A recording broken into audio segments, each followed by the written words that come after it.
आइए आज की शाम परमेश्वर के वचन में से हम प्रभु के आगमन, खासतौर से इज़राइल से संबंधित जो इतिहास कहता है या भविष्यवाणी के रूप में है, और बिब्लिकल पॉइंट ऑफ व्यू से इज़राइल का इतिहास क्या है, हम इसको समझने की कोशिश करेंगे।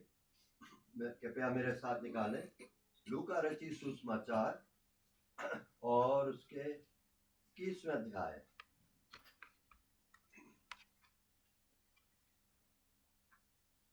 पूरा अध्याय आप एक बार और घर में अगर पढ़ देंगे तो अच्छा रहेगा, बार बार पढ़ना चाहिए। बहुत कुछ इसमें से नई नई चीजें समझ में आ जाती हैं। आज भी जैसे मैं पढ़ रहा था इतने सालों के बाद, तो आज फिर मुझे इसमें 3 ग्रुप्स नए रूप से दिखाई दिए। पहले नहीं मालूम था मुझे, और मैंने नोटिस किया उसमें। तो मतलब यह है कि आज हम जो इज़राइल के संबंध में और उसका इतिहास क्या है और बिब्लिकल पॉइंट ऑफ व्यू से और हमारे लिए वो क्या मायने रखता है, हम इसको समझने की कोशिश करेंगे। लूका रचित सुसमाचार और उसके 21 अध्याय के 20 पद से बहुत कुछ ऊपर है। प्रभु से पूछा भी गया, चेलों ने पूछा तेरे आने का चिन्ह क्या होगा, 7वें पद में। तब प्रभु यीशु मसीह ने बहुत सी बातें कही। और 20 पद से, जब तुम यरूशलेम को सेनाओं से घिरा हुआ देखो तो जान लेना कि उसका उजड़ जाना निकट है। तब जो यहूदिया में हो वे पहाड़ों पर भाग जाए, जो यरूशलेम के भीतर हो बाहर निकल जाए, जो गांव में ही हो वो उसमें ना जाए, क्योंकि यह पलटा लेने के ऐसे दिन होंगे जिनमें लिखी हुई सब बातें पूरी हो जाएंगी। उन दिनों में भी जो गर्भवती दूध पिलाती होंगी उनके लिए हाय हाय, क्योंकि देश में बड़ा क्लेश और इन लोगों पर बड़ी आपत्ति होगी। वे तलवार के कौर हो जाएंगे और सब देशों के लोगों में बंधुए होकर पहुंचाए जाएंगे। और जब तक अन्य जातियों का समय पूरा ना हो ले तब तक यरूशलेम अन्य जातियों से रौंदा जाएगा, और सूरज और चांद और तारों में चिन्ह दिखाई देंगे, और पृथ्वी पर देश देश के लोगों को संकट होगा, क्योंकि वे समुद्र के गरजने और लहरों के कोलाहल से घबरा जाएंगे और भय के कारण और संसार पर आने वाली घटनाओं की बाट देखते देखते लोगों के जी में जय ना रहेगा, क्योंकि आकाश की शक्तियां हिलाई जाएंगी। तब वे मनुष्य के पुत्र को सामर्थ और बड़ी महिमा के साथ बादलों पर आते देखेंगे। जब ये बातें होने लगे सीधे होकर अपने सिर को ऊपर उठाना, क्योंकि तुम्हारा छुटकारा निकट होगा। जब उसने उनसे ये एक दृष्टांत भी कहा, अंजीर के पेड़ को और सब पेड़ों को देखो, क्योंकि जब उसकी कोपल निकलती तो तुम जान देख कर ही आप ही जान लेते हो कि ग्रीष्म काल निकट है। इसी रीति से जब तुम ये बातें होती देखो तब जान लो कि परमेश्वर का राज निकट है। मैं तुमसे सच कहता हूं कि जब तक ये बातें ना हो ले तब तक इस पीढ़ी का कदापि अंत ना होगा। आकाश और पृथ्वी टल जाएंगे परंतु मेरी बातें नहीं टलेंगी। मैं खास तौर से 3 प्रकार के लोग हैं। प्रार्थना करने पहले प्यारे पिता विनती करते हैं अपने वचन को खोलिए, लिंक से कड़ी ब कड़ी प्रभु जी मिला करके, ताकि चीज लिंक वार समझ में आए हमको। पवित्र आत्मा हमारी सहायता। तो विनती सुनिए, प्रभु यीशु के नाम से मांगते हैं। मैं देख रहा था इसमें 3 प्रकार के लोग हैं। 26 पद में लोगों के बारे में और भय के कारण और संसार पर आने वाली घटनाओं की देखते देखते लोगों के जीवन जाना रहेगा। ये वो है जो संसार में अविश्वासी उतार नहीं पाए हैं उनके लिए। और फिर 27 पद में हम पढ़ते हैं, वहां पर तब वे मनुष्य के पुत्र को सामर्थ बड़ी महिमा के साथ बादल पर आते देखेंगे। हमारे लिए नहीं है, यहूदियों के लिए। बहुत लंबा चौड़ा इतिहास है, और अभी तो मानो एक प्रकार से मैं एक आउटलाइन सरीका ले रहा हूं। अगर डिटेल में जाए तो मैं खुद भी जब इसके ऊपर स्टडी किया तो मुझको समझ में आया कि मैं इजराइल के इतिहास के बारे में सेकंड कमिंग से लिंक करते हुए जो जानता था तो वो कुछ भी नहीं है, बहुत कुछ अंदर है प्रभु के वचन के अंदर। और जो प्रभु के सेवकों ने इनके बारे में लिखा तो मैंने टटोला सब पुस्तकों में खगोला तो मेरे को समझ में आता है। तो ये यहूदियों के लिए है, और यहूदियों का ये कौन सा समय होगा अब आज ना देख पाएंगे, हम अभी आश्चर्य तौर से देख रहे हैं। और तीसरा ग्रुप जो है वो 28 पद में और 29 हमारे लिए, जब ये बातें होने लगे तो सीधे होकर अपने सिर को ऊपर उठाना, क्योंकि तुम्हारा छुटकारा निकट होगा। तो प्रभु ने उनको एक दृष्टांत कहा, अंजीर के पेड़ और सब पेड़ों को देख। और आज प्रभु के जो बड़े बड़े प्रचारक हैं और प्रकांड पंडित जिसे कहें, बहुत ज्यादा प्रभु के सेकंड कमिंग के बारे में स्टडी रखते हैं, ये बार बार यही कहते हैं हमारी बड़ी दृष्टि, कीन आइज इजराइल के ऊपर फोकस करें। तो अभी हम बहुत कुछ देख रहे हैं ना न्यूज में, पर अगर आज के वचन के अंदर से कुछ थोड़ा सा और हमको सपोर्ट मिल जाए, मैटर मिल जाए, तो हमको चीज और समझ में आएगी, अच्छा ये चीज कैसी क्या हो रही है। तो यहाँ पर अंजीर का पेड़, फिग ट्री, ये फिग ट्री के बारे में आज सबसे पहले हम देखें 32 पद, इस पीढ़ी का कदापि अंत ना होगा, जब तक ये बातें ना बोले तो इस पीढ़ी का कदापि अंत ना होगा। अब यह सवाल उठता है, ये कौन सी पीढ़ी है? आज संसार के अंदर ये जो दुनिया के लोग हैं, ये पीढ़ी नहीं, हमारे लिए पर्टिकुलरली खास तौर से इजराइल की पीढ़ी। भजन 90 निकाल, भजन 90, वहां पर यह है वो पीढ़ी का जिक्र। 90 उसके पहले ही पद में है, हे प्रभु तू पीढ़ी से पीढ़ी तक हमारे लिए रहे। यहूदी लोग हैं, ये मूसा की प्रार्थना है और ये कहा जाए यहूदियों के साथ संबंध रखती है, पीढ़ी से पीढ़ी। और जब हम आगे पढ़ते हैं तो हम क्या देखते हैं चौथे पद में, और अच्छा होगा मेरी आपसे विनती है कि आप जरूर इस 90 अध्याय को घर में पढ़ लें। तो आज ये जो वचन आप पाएंगे इसमें, अब इस अध्याय को जब आप पढ़ेंगे तो बहुत चीज साफ हो जाएगी। तो चौथे पद में, क्योंकि 1000 वर्ष तेरी दृष्टि में ऐसे हैं जैसे कल का जो दिन बीत गया वह रात का एक पहर। इस पीढ़ी के साथ ये जो पहर वाला विचार है, इसको हमें मिलता है, हमको पाते हैं हम इसको मार्क रचित सुसमाचार और उसके 13वें अध्याय में। मार्क रचित सुसमाचार और उसके 13वां अध्याय 35 और 36, वहां पर देखिए क्या है 35 और 36। ऊपर के कुछ पदों को आप पढ़ें, बाद में पढ़े क्या है, कोई एक व्यक्ति अपना घर छोड़ करके दासों का अधिकार देगी। अब द्वारपाल को उसने 34 पद में जागते रहने की आज्ञा दी, इसलिए जागते रहो 35 पद, क्योंकि तुम नहीं जानते कि घर का स्वामी कब आएगा, सांझ को या आधी रात को या मुर्ग के बांध देने के समय या भोर को। यहां पर सांझ का समय एक्सपेक्ट कर रहे थे यीशु मसीह के चेले, वो चेले सांझ का समय वो चेलों का समय था, जब चेले प्रभु के जी उठने के बाद सेवा कर रहे थे। वो भी इस बात की आशा करते थे शायद प्रभु यीशु मसीह हमारे समय में आ जाएगा। देखो कितना विचित्र लगता ना, कहाँ वो समय, कहाँ इतना हम आगे नहीं आया प्रभु।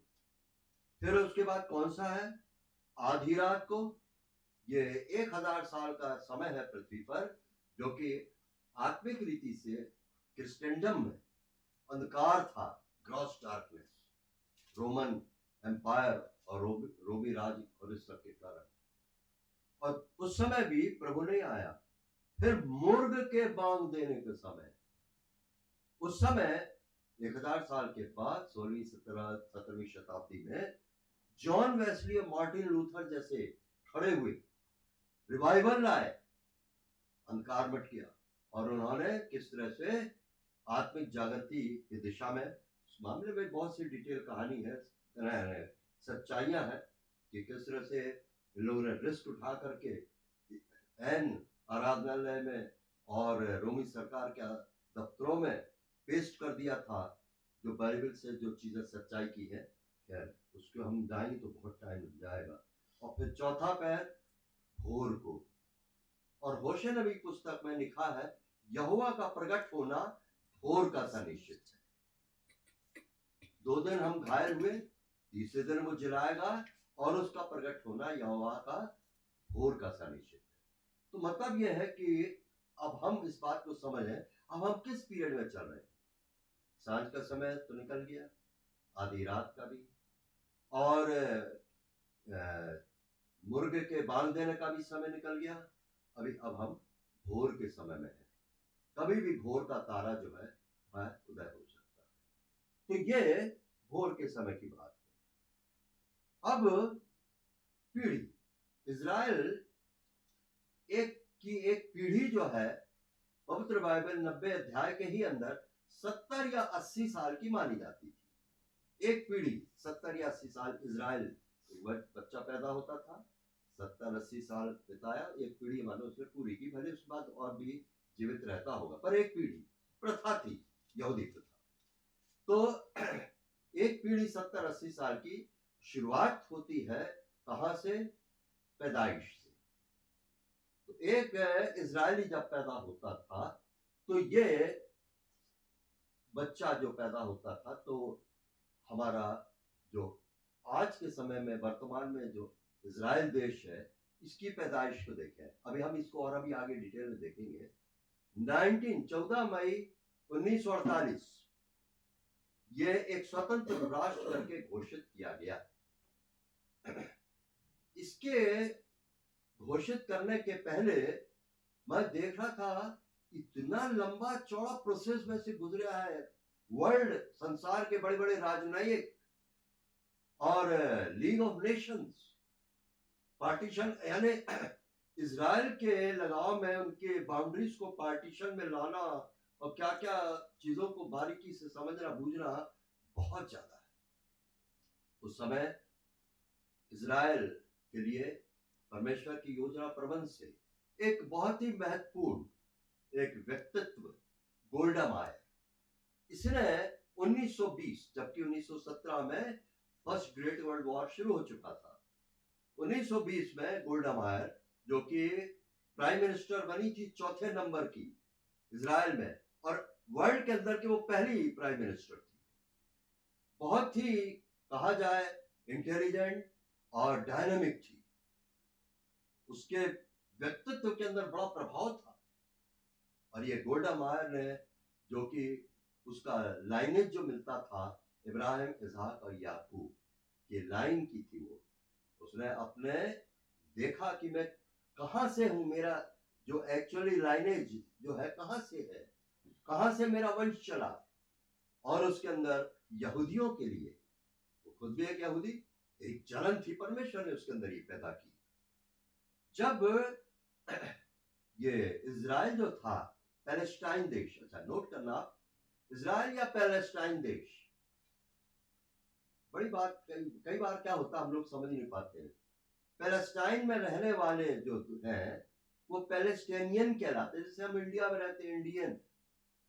तो वैसे ही पैलेस्टाइन देश में इजराइल ही नहीं, अरब नेशंस के भी लोग थे।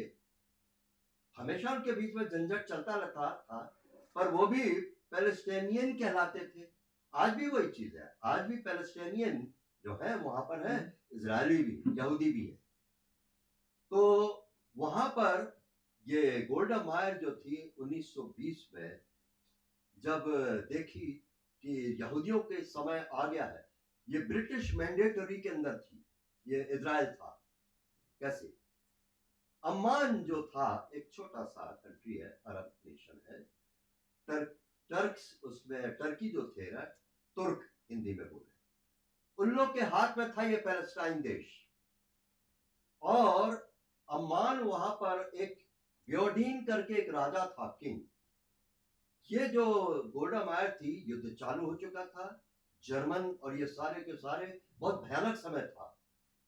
एक शाम वो एक काली कार में काला पर्दा लगा और उसके संग एक एजरा करके एक यहूदी ड्राइवर, और वो भी माना हुआ प्रभु का हाथ का एक इंस्ट्रूमेंट था। बहुत ही रिस्क उठा करके वो उस राजा के पास पहुंचे। क्यों पहुंचे मैं बताता हूं। 6 चेक पोस्ट मिले और हर चेक पोस्ट में वो खिड़की से सिर्फ गोल्डा मायर का नाम भर बोलता था और मिस्टीरियसली बाहर खड़ा वाला सॉल्यूट मारता था और आगे बढ़ जाते थे। और इन लोग अम्मान के राजा के पास पहुंचे, वहां पर उससे रिक्वेस्ट किया इसने कि यहूदियों के लिए राष्ट्र स्वतंत्र किया जाए। वो कुछ थोड़ा सा फेवर में था, पर क्या लगा लेट हो गए, युद्ध शुरू हो चुका है और अरब और इन सब के बीच का समझौता इजराइल का अभी पॉसिबल नहीं होगा। फिर ये लौट आए और उस इंग्लैंड के या ब्रिटिश लोगों के हाथ में ये किसी तरह से आ गया, तुर्क लोगों के बहुत आसानी से आ गया। डिटेल हिस्ट्री है। एक प्रेस्टीज इश्यू बन गया था ब्रिटिश गवर्नमेंट के लिए, ब्रिटेन्स के लिए, और उस प्रेस्टीज इश्यू में इतने आसानी से तुर्क के हाथ से इजराइल पैलेस्टाइन देश को उन्होंने अपने हाथ में ले लिया। अब जब अपने हाथ में ले लिया उन्होंने, तो अब इंग्लैंड के ब्रिटिश या ब्रिटेन के मैंडेटरी में आ गए आदेश के हिसाब से। अब इस इजराइल को स्वतंत्र करने के लिए मन बनाया, ब्रिटिश गवर्नमेंट ने भी मन बनाया कि ठीक है इनको हम आजाद किया जाए। इनको बहुत से इस मामले में डिस्कशन हुए, मीटिंग बैठी, लीग ऑफ नेशंस के लोग बैठे कि किस तरह से इनको आजाद किया जाए। तो फिर उस समय इजरायलियों को भी ये हमेशा आशंका बनी है, धोखा बहुत खाए थे, तो अब उनको लगा कहीं यहां भी कोई धोखा ना हो जाए। हालांकि गोल्डा मेयर से नहीं था उनको धोखा, तो एक बेलफेयर करके एक व्यक्ति था जो कि इस उसमें उसने हाथ डाला। बेलफेयर टीटी कहलाते हैं ये, एक व्यक्ति का नाम है जो कि यहूदी था। उसने ब्रिटिश गवर्नमेंट की तरफ से इजरायलियों को आश्वासन दिया नहीं तुम्हारे साथ धोखा नहीं होगा। हालांकि ब्रिटिश गवर्नमेंट ने फिर भी उसमें काफी चालाकी की। इस मामले में भी मैं हिस्ट्री में पढ़ रहा था, पर जरूरी नहीं है कि अब यहां लाया जाए, पर किसी हद तक गाड़ी आगे बढ़ी। और क्या हुआ कि 14 मई 1948 को बेलफोर, उसका नाम बेलफोर डिक्लेरेशन, उसने घोषणा में यह कहा, आश्वस्त किया कि मैं ब्रिटेन की तरफ से आश्वस्त करता हूं। और बहुत सा लंबा चौड़ा एक लेटर है और उसमें कई बड़े बड़े 200 बड़े सुपीरियर टाइप के लीग ऑफ नेशंस के लोग साइन किए। और 14 मई को उठा करके ये डिक्लेरेशन बेन गुरियन ने पढ़ा यूएन के अंदर, यूनाइटेड नेशन या उस समय लीग ऑफ नेशंस कहलाता था, राष्ट्रों का, कुछ राष्ट्रों का संघ बना हुआ था। वहां पर वो पढ़ा गया और उस पर साइन हुआ। वहां पर जब वो साइन हुआ तो नेक्स्ट डे ही फिर वो उनका जो पहला प्राइम मिनिस्टर जो है, वो प्राइम मिनिस्टर, उसका नाम मैं भी देखता हूं कहीं लिखा है, वो बना। अब ये थोड़ा सा फिर पीछे लौटा, अब ये तो आगे आ गए। अब यहां पर हम अभी पीढ़ी के विचार को छोड़ दिए क्योंकि लिंक में ये चीज आ रही थी। 1948, अभी 1917 first world war, 1939 second world war, इन दोनों के युद्धों के बीच में ये इजरायलियों के कारण जर्मन्स की हार हुई, बड़े खिसिया गए, खासतौर से हिटलर और 2-3 जन और थे। उन्होंने इनके संग जो अति की है, वो तो मैं पढ़ रहा था तो जितना हमने सुना उससे भी कहीं भयानक, कि जब यूरोप के लोगों को मालूम चला कि हिटलर ने क्या जुल्म ढाया है, जो कि ह्यूमनली स्पीकिंग बिल्कुल डेविलिश, लाखों यहूदियों को कैसे मारा, ये 1917 से लेके 39 तक परमेश्वर ने इसको परमिट किया। ये चीज क्या था कि परमेश्वर की प्रतिज्ञा में हम देखेंगे, ये था कि मैं अपने लोगों को, क्योंकि यहूदियों के लिए उसका मन बहुत है परमेश्वर का, ये उसकी नीच प्रजा है, उसने उनको छोड़ा नहीं, उनकी अनाज्ञाकारिता और उनके इंडिफरेंट होने के बाद भी वो उनको वॉच करता रहा, छोड़ा नहीं उनको, जरूर कठोर भी हुआ पर रेस्टोरेशन की भी प्रतिज्ञा की कि मैं उनको वापस लाऊंगा, छोड़ो। पर क्या है, अब वो यहूदी सारे संसार के अंदर बिखरे हुए थे, इतने ज्यादा जड़ हो गए थे। अब सोचने की बात है, अब अच्छा कारोबार जमा हुआ है, नौकरी है, अब छोड़ो ना, कौन जाएगा यरूशलेम। जबकि फसह के पर्व के समय एक रात वो प्रार्थना करते थे दिए जला करके, बत्ती जला करके, हे परमेश्वर यहोवा, अगले साल हमको हमारे देश में फिर भी पहुंचा देना। सिर्फ ऐसे ही बोले, मन के अंदर था नहीं। तो परमेश्वर ने देखा ये जड़ हो गए, जम गए हैं, तो परमेश्वर ने क्या किया, फिर इनके बीच में भारी सताव, कष्ट और क्लेश भेजा। भागे, घबराए, जैसे मुर्दा दशा में थे, जागे, भागे, चारों संसार के देशों तरफ से ये अपने अपने देश में सुरक्षा के लिए भागने लगे। तब परमेश्वर का पर्पस जो था कि अब तब पूरा होगा कि ये जब आएंगे अपने देश में इकट्ठे होंगे, तब मेरा इनके लिए जो प्रोग्राम है वो आगे बढ़ेगा। तो 1948 को जैसे ये घोषणा हुई, बहुत कुछ हुआ।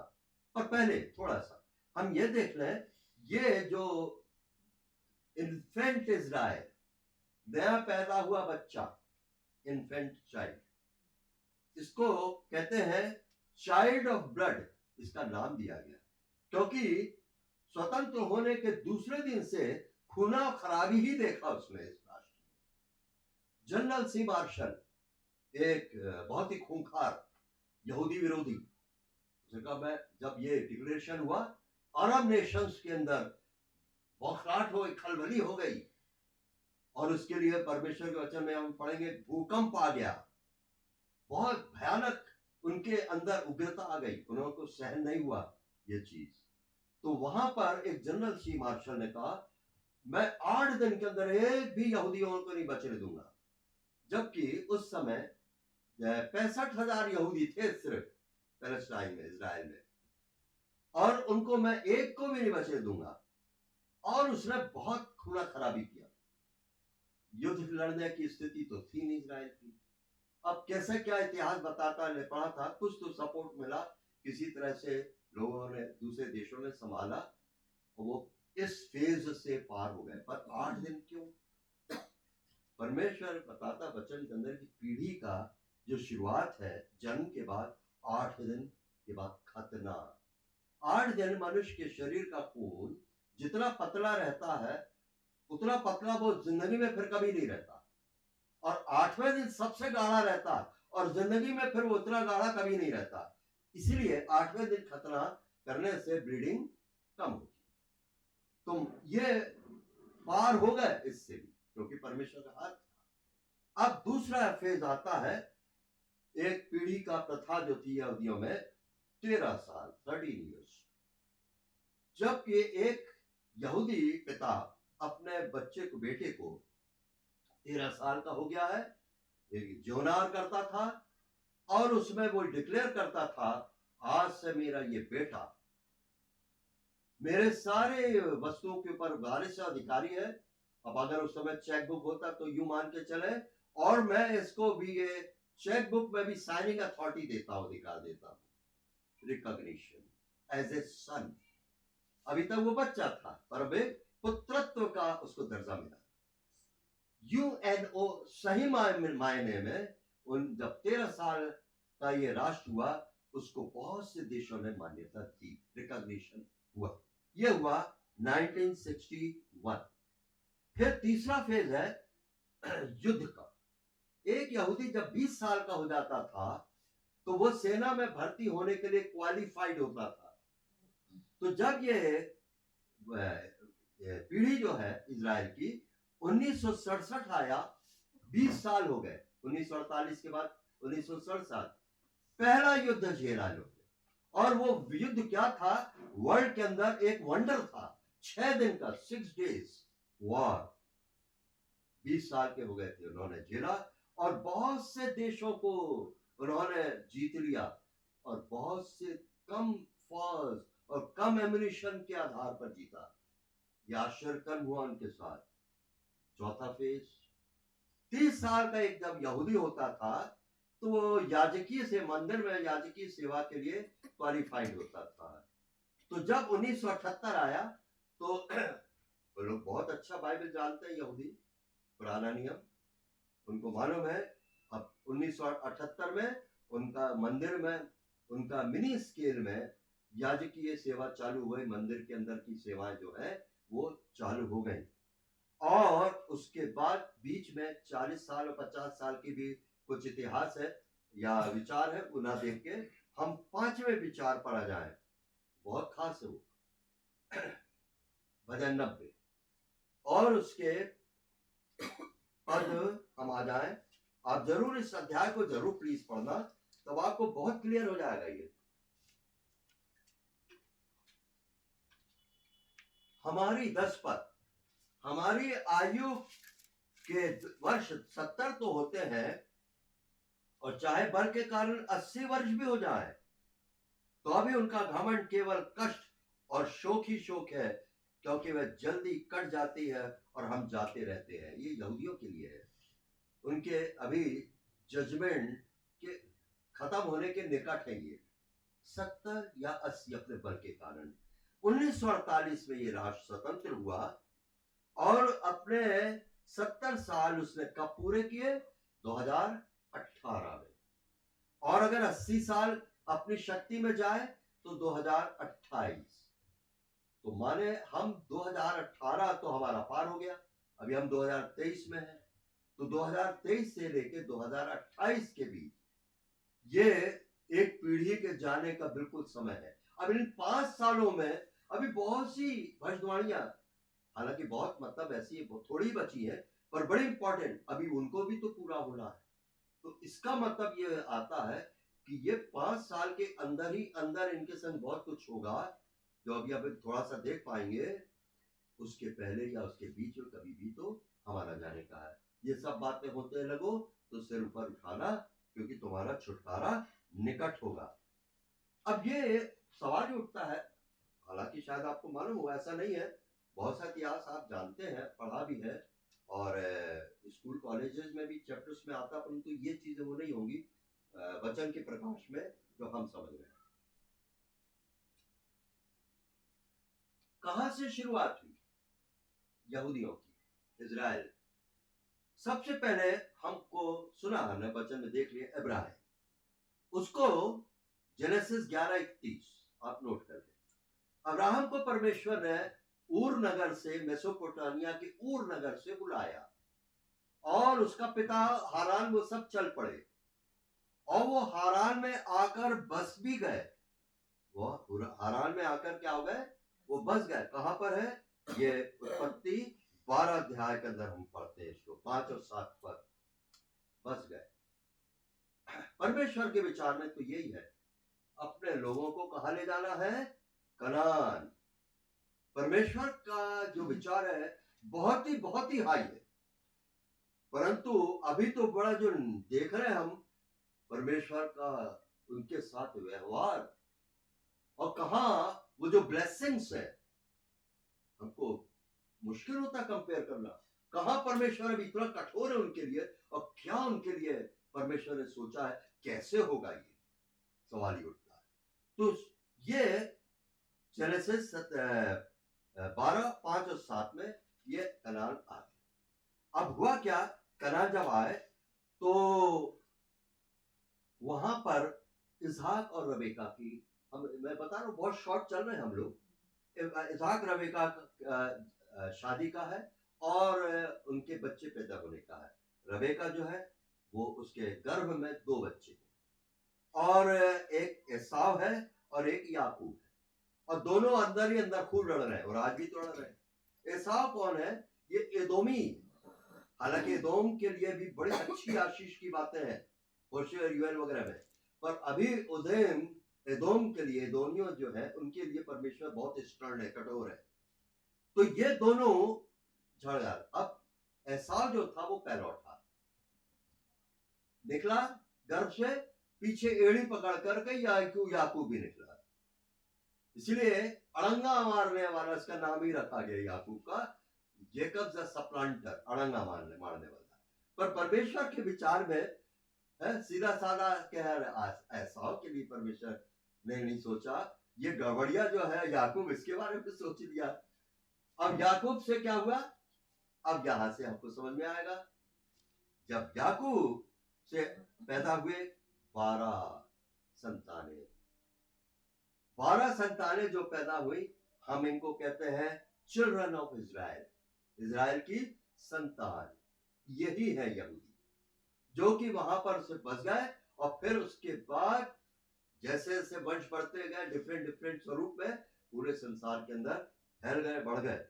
मैं आश्चर्य कर रहा था जब मैं बुक पढ़ रहा था, काउंटडाउन, इज़राइल फाइनल काउंटडाउन, इतनी मोटी बुक है, कि किस तरह से कौन सा ट्राइब कहां कहां क्या क्या आज कहलाता है। वो इवन रशिया, ये येपेत जो है नूह का तीसरा बेटा येपेत, वो उसके वंशज है रशियंस, रशिया, रोश मेशेक ये सब।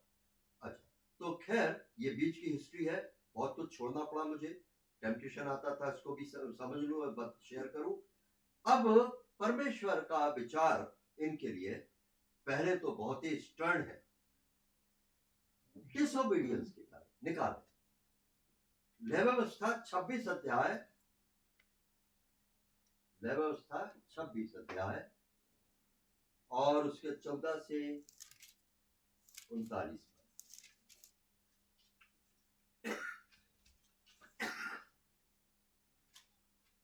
26, हाँ पूरा नहीं पढ़ूंगा, इसको भी प्लीज आप जरूर पढ़ना।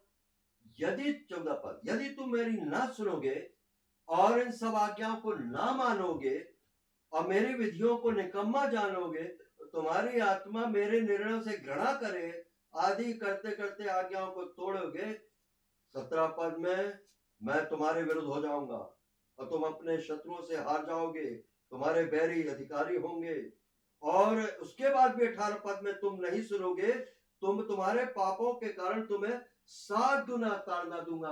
आपको याद होगा, एक बार मैं फिर से उसको रिपीट करूंगा, यहीं पर ब्लैक बोर्ड के ऊपर मैंने 7 गुना जो सजा है परमेश्वर के हिसाब से कब खत्म होने वाली है।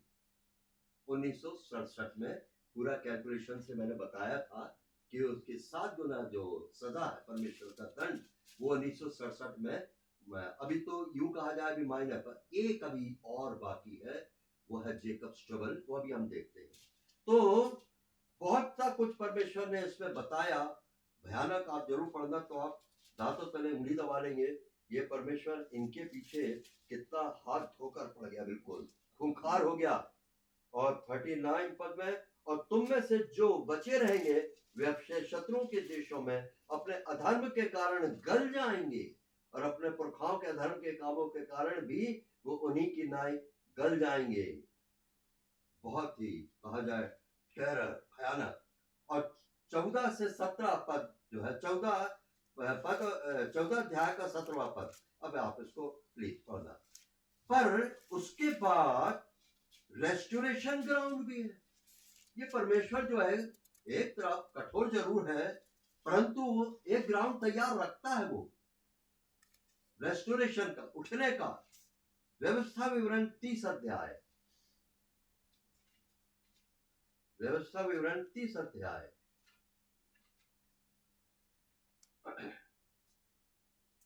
और उसके 1 पद से 5 पद तक।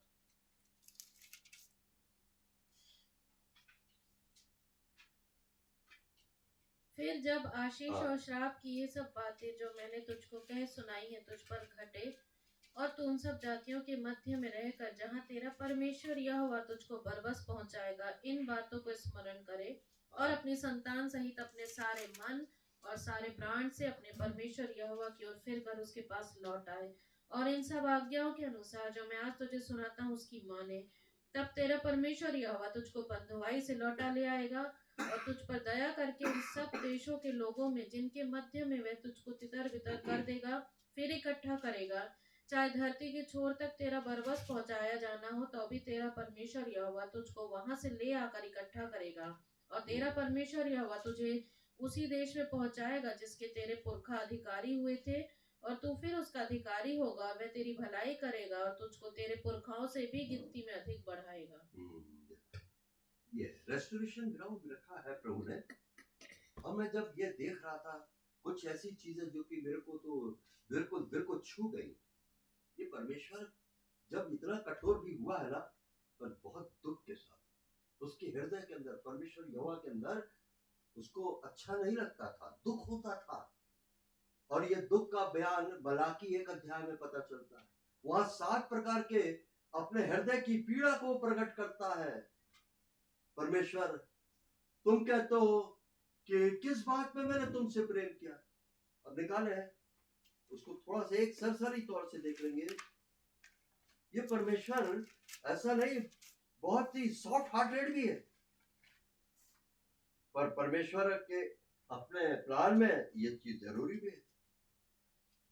मलाकी उसके पहले अध्याय में बहुत सी चीजें हैं जो इजरायलियों ने की, और उसके बाद 400 साल तक परमेश्वर मानो दम घोंट करके चुप रह जाना पड़ा, बात नहीं किया 400 साल तक। कई बार होता है घर में, कोई नाराज हो जाता, जब बोलता नहीं, बात नहीं करता, तो कितना खराब लगता है, ये हमसे बात नहीं कर रहा, क्योंकि वो इतना दुख से भरा हुआ परमेश्वर है। वहां पर लिखा है कि यहोवा ये कहता है पहले पद के पहले पद में, मैं तुमसे प्रेम किया, और तुम पूछते हो किस बात में हमसे प्रेम किया। 6 पद में, यदि मैं पिता हूं तो मेरा आदर मानना कहा गया। 8 पद में, और इसी तरह से आप इसको देखें, 7 चीजें हैं। मैं जरा तेजी से आगे बढ़ूंगा ताकि मैं आज का जो भाग है वो पूरा कर सकूं। ये हृदय की जो पीड़ा है, ये प्रभु यीशु मसीह के साथ उसके व्यवहार से पता चलता है। 2 स्थल निकालेंगे हम। यहेजकेल 10 अध्याय 18-19। हाँ पढ़े, यहेजकेल 10 अध्याय 18-19।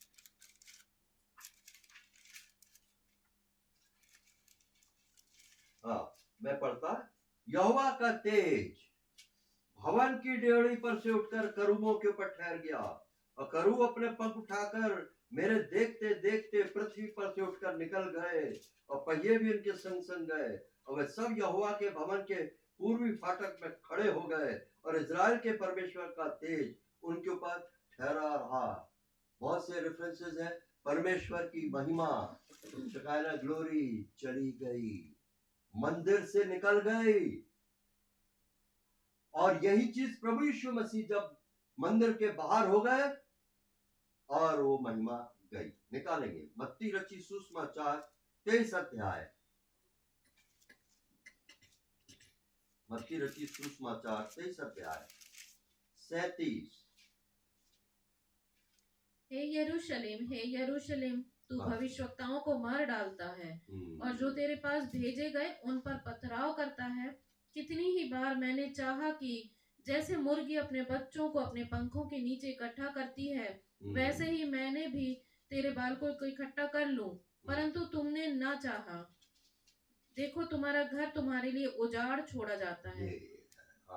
क्योंकि मैं तुमसे कहता हूँ कि अब से जब तक तुम ना कहोगे धन्य है वह जो प्रभु के नाम से आता है, तब तक तुम मुझे फिर कभी ना देखोगे। और अगले अध्याय के पहले पद को देखिए, उसी के अगले अध्याय के। जब यीशु मंदिर से निकलकर जा रहा था तो उसके चेले उसको मंदिर की रचना दिखाने के लिए उसके पास आए। उसने उनसे कहा, तुम यह सब देख रहे हो ना? मैं तुमसे सच कहता हूँ, यहाँ पर पत्थर भी न छूटेगा जो ढाया ना जाएगा। अगर पवित्र आत्मा हमारी सहायता ना करे तो हम इसको लिटरल पढ़ते हैं, परंतु जब पवित्र आत्मा हमें बताता है किस हृदय से, बोझिल हृदय से प्रभु मंदिर से बाहर जा रहा है, महिमा बाहर जा रही है, और कहा जब तक तुम ना पुकारोगे, यानी उनका दंड सुनिश्चित है। जब दंड के बाद वो छाती पीटेंगे और कहेंगे ये था जिसको हमने भेदा है, तब वो रोएंगे, विलाप करेंगे, और तब परमेश्वर उनके लिए आगे पॉजिटिव आगे बढ़ेगा। महिमा जो है निकल के मंदिर में से प्रभु यीशु मसीह बाहर जा रहा है बहुत भारी हृदय से। चेलों को नहीं समझ में आया, वो सोचे पता नहीं उन्होंने कुछ भापा प्रभु यीशु मसीह के हृदय को। कुछ तो भी हमारे चलते फिरते कुछ विचार चलते, हम समझ लेते भाई क्यों, क्या बात है, कुछ तुम सीरियस दिखाई दे रहे हो। अब वो प्रभु के ध्यान को थोड़ा सा डाइवर्ट करने के लिए मंदिर का पत्थर ही दिखाने लगे। तो यहाँ पर अब इसको हम लिंक करेंगे कहां से, यहेजकेल हमने पढ़ लिया अभी, है ना, लिंक क्या करें, हमने देख लिया। मतलब ये महिमा जो है करू कहाँ रहते थे करू, हाँ वो मर्सी सीट, जहां पर कि करूब ऐसे मर्सी सीट के ऊपर जहां लहू छिड़का जाता था वहां पर रहते थे। वाचा का संदूक, मंदिर, मिलाप वाला तंबू, अब क्या हो गया, वो जाड़ हो रहा है। अब परमेश्वर बड़े भारी हृदय से, परमेश्वर का आत्मा जो है कि महिमा का आत्मा है, वहां से उठ के जा रहा है। तो क्या सा जा रहा, अभी हमने यह हिजकेल में पढ़ा, वो उठ करके कहां चले गए, करू बाहर आंगन में। क्यों उड़े, और उड़ते ही क्यों नहीं चले गए, रुक गए। परमेश्वर जो है उस जगह पर जहां पर कि वो अपने लोगों के बीच आता था, संगति पाता था, अच्छा लगता था, उसको खुशी मिलती थी, उसको एक परिवार था वो उसके लिए, आज वो अपने परिवार को छोड़ के जा रहा है। कितना दुख से भरा है। इसलिए वो एकदम से नहीं जा रहा है, थोड़ा जाता है फिर पीछे मुड़ के मानो देखता है। जैसे हमारे बीच से कई कोई जाते हैं, अब जा रहे हैं, हम टाटा कर विदा ले रहे हैं, अब वो जा रहे हैं तो थोड़ी देर बाद फिर पीछे मुड़ के देख रहे हैं, यानी रिलक्टेंट, वो जाना नहीं चाह रहा है। परमेश्वर उसकी महिमा जाना नहीं चाह रही वो छोड़ के जगह को, परंतु इनकी अनाज्ञाकारिता, पाप और अंधेपन के कारण से परमेश्वर को बड़ी मजबूरी में वो जगह को छोड़ना पड़ा। और अब वो जगह पर परमेश्वर अपनी महिमा को आने वाले समय में फिर प्रकट करने जा रहा है। तो यहाँ पर मैं और आप कहां तक पहुंचे कि इस प्रकार से यहूदियों के लिए परमेश्वर का जो प्लान है बहुत अच्छा है, दुख से भरा है, पर अभी हमने पढ़ा मां का हृदय था, जैसे मुर्गी अपने पंखों तले। प्रभु यीशु मसीह ने मंदिर छोड़ते समय एक मां से अपने आप की तुलना क्यों की, क्योंकि वो बताना चाहता था कि मां अपने बच्चों को छोड़ के जैसा दुख से भरी होती है वैसी दुख से भर के जा रहा है। अब उसके बाद जो पॉजिटिव साइड है बहुत अच्छा है। व्यवस्था विवरण 8 अध्याय 7 से 8 पर जो अब सोचा है परमेश्वर ने अब उनके लिए पूरा करने वो है। वो व्यवस्था विवरण 8 अध्याय, क्योंकि तेरा परमेश्वर यहोवा तुझे एक उत्तम देश में लिए जा रहा है, जो जल की नदियों का और तराइयों और पहाड़ों से निकले हुए गहरे गहरे सोतों का देश है। फिर वह गेहूं, जौ, दाख लताओं, अंजीरों और अनारों का देश है, और तेल वाले जैतून और मधु का भी देश है। 11 अध्याय के 10-12 पद को भी उसी में 11 अध्याय के देखो, जिस देश के अधिकारी होने को तुम जा रहे हो वह मिस्र देश के समान नहीं है, जहां से निकल कर आए हो, जहां तुम बीज बोते थे और हरे साग के खेत की रीति के अनुसार अपने पांव से नालियां बनाकर सींचते थे। परंतु जिस देश के अधिकारी होने को तुम पार जाने पर हो वह पहाड़ों और तराइयों का देश है और आकाश की वर्षा के जल से सिंचता है। वह ऐसा देश है जिसकी तेरे परमेश्वर यहोवा को सुधि रहती है, और वर्ष के आदि से लेकर अंत तक तेरे परमेश्वर यहोवा की दृष्टि उस पर निरंतर लगी रहती है। परमेश्वर के माइंड में, विचार में अपने लोगों के लिए, निज प्रजा के लिए, जिसके ऊपर उसका मन समाया हुआ है, बिना उनके वो कुछ अधूरा है। यहूदी जाति और यहूदी प्रजा के लिए परमेश्वर के माइंड में जो संकल्पना है उसके बिना अधूरा है।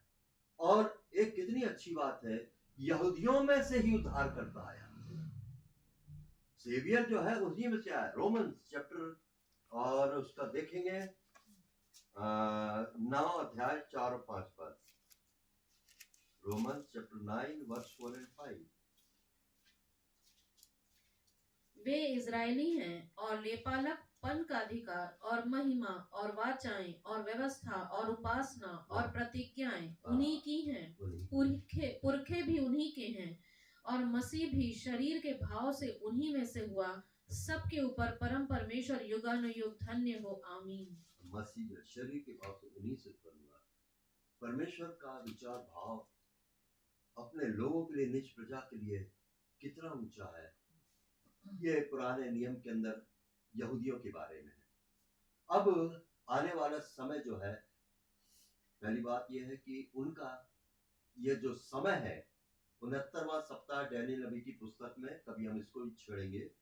69 वीक्स अभी उनका समय चल रहा है और अब 69 वीक, सॉरी उल्टा बोला हूं, अन्य जातियों का समय है ये जो हम जिसमें चल रहे हैं।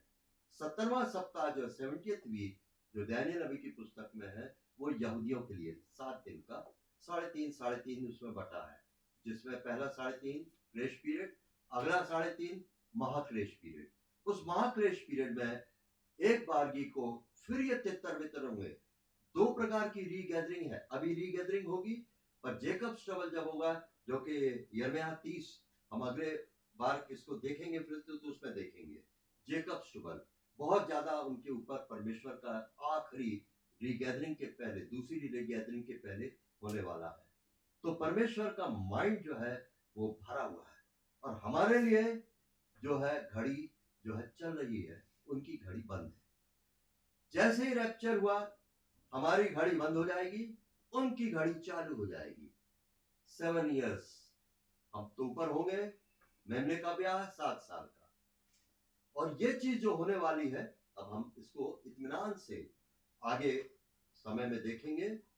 अब जो चीज आगे फ्यूचर में डेवलप होने वाली है, उत्तर दिशा से जो चीज आने वाली है, नॉर्थ से, बार बार हम देख रहे हैं टीवी न्यूज में, पेपरों में, नॉर्थ से रशिया और अरब नेशंस। बड़ी विचित्र बात है, रशिया जो है वो नास्तिक है, एक प्रकार से लोग नास्तिक है, और अरब जो है मुस्लिम्स भी, और ये सब इस्माइली उसके वंश के हैं, ये सब आस्तिक है, खुदा है, अल्लाह, इस सब की परवरिश वो लोग नहीं करते हैं। और दोनों कैसे एक हो रहे हैं इजराइल के अगेंस्ट आने के लिए, क्योंकि अरब को मालूम है कि हम अकेले में इजराइल से नहीं लड़ सकते। अच्छा रशिया का साथ मिल रहा है, ये हमारा लीडर रहेगा और हम 38 39 अगले बार में इसी को देखेंगे, तो वो हमारा लीडर रहेगा और हमको क्या है, एक बारगी को हमेशा के लिए पैलेस्टाइन हमारा हो जाएगा और इजराइली जो है नेस्तनाबूत हो जाएंगे। पर उसी समय पैरेलल एक और नई चीज हो जाएगी जो उनको नहीं समझ में आ रही है, वो हमको पता है। यूरोपियन संघ जो है, यूरोपियन कॉमन मार्केट सुना होगा आपने, 10 नेशंस फेडरेशन, तो वहां से, और रोमन एम्पायर, 10 सिंह, छोटा सिंह, ये सब अगली बात, वहां से एंटी क्राइस्ट आएगा। और एंटी क्राइस्ट जो है इजरायलियों को ये बढ़ावा देगा कि मैं तुम्हारे इस जगह को, जो जहां पर कि तुम्हारा मंदिर है और जहां पर कि अभी वो मस्जिद है, डोम ऑफ द टॉम, वहां पर वो मैं तुम्हें दिलवा दूंगा। एक ट्रीटी होगी तुम्हारे और आपके बीच में, पर उन लोगों को उस ट्रीटी में कुछ हद तक सच्चाई भी पता चलेगी और वो बड़े निश्चिंत हो जाएंगे और ऐसा लगेगा कि बिल्कुल हमारा मसाया आ गया, और वो कुशल से बिना शहर पनाह के दीवार के वो रहते होंगे, और ऐन समय पर उनके ऊपर धोखाबाजी पता चलेगी कि धोखा हो गया। और ये एंटी क्राइस्ट जो है वो 10 देश और ये सब के द्वार बीच में से होते हुए आएगा, रशिया के अगेंस्ट और उसके साथ के लोगों के अगेंस्ट। और क्या होगा, एक अजीब बात कि एंटी क्राइस्ट और इस सब के रशिया के बीच के युद्ध में रशिया का जो विनाश होगा वो सुपरनेचुरल तरीके से होगा। बाद में ये एंटी क्राइस्ट और उसके साथ के जितने बड़े बड़े योद्धा वीर बड़े आश्चर्य से हाथ मिला मिला के कहेंगे, गजब हो गया, हमें तो एक सैनिक नहीं खोना पड़ा, एक सोना हमें एक रुपया खर्च नहीं करना पड़ा, जैसे कहे। और ये कैसा क्या हो गया कि अपने आप सारा चीज जो है खत्म हो गई। एंटी क्राइस्ट को कोई मतलब नहीं है।